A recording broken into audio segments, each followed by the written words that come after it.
Let's get the reaction of the National Association of Electricity Consumers for Reforms Incorporated. Joining us on the line is NASECORE President Pete Ilagan. Mr. Ilagan, good afternoon to you.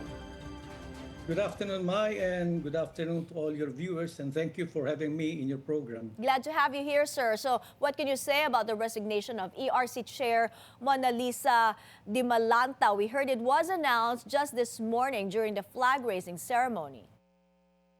Well, we're quite surprised, but to us, this is a very welcome development. As we all know from the very beginning, NASECORE was of the position that her appointment was marred with concerns of conflict of interest because of her role as the former Chief Legal Counsel and Compliance Officer of the Avoidis Power Corporation, which we know is one of the dominant players in the energy sector, which she was tasked to regulate. And also, but we must note as well that the ERC is among the agencies that was furnished with a memorandum by Malacañang to submit their mandatory or mandated submission of courtesy resignations as part of the ongoing reboot of the Marcos administration. Yes. Yes, and now her resignation now leaves the agency without quorum, and the ERC cannot decide on power-related issues. Now, how big of a problem is this for consumers?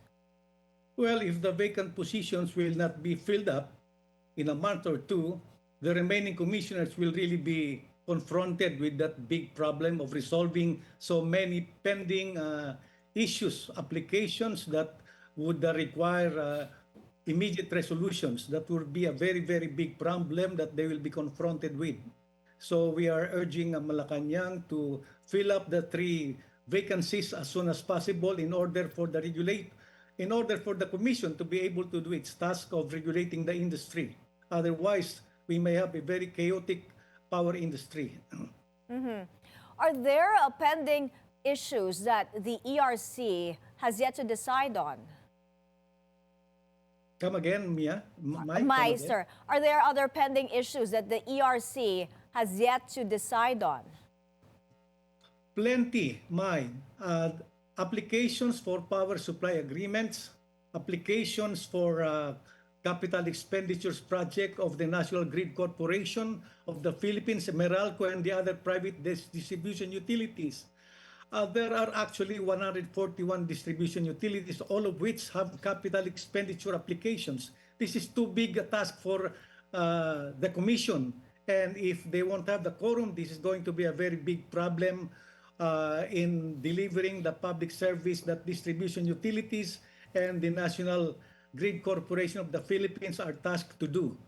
This is going to be a very big problem. That's why there is an urgent sense of urgency on the part of Malacañang to fill up these vacant positions at the Energy Regulatory Commission as soon as possible. Is there, do you have any other appeal to President Marcos aside from the urgency of filling up these vacant positions?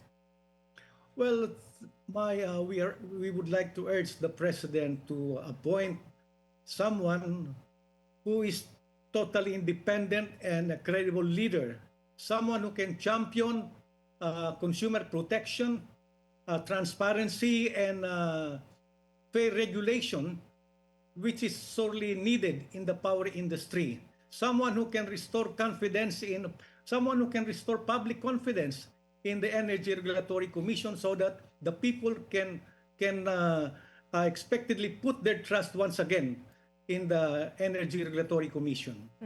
So these are the qualities you are looking for when we talk about a possible successor to Monalisa Dimalanta.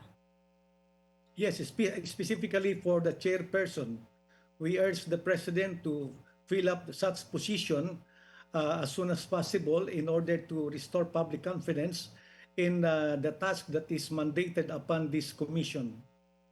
All right, Mr. Ilagan, thank you so much for your time. Thank you, Mike. Thank you so much. That was NASECORE President Pete Ilagan.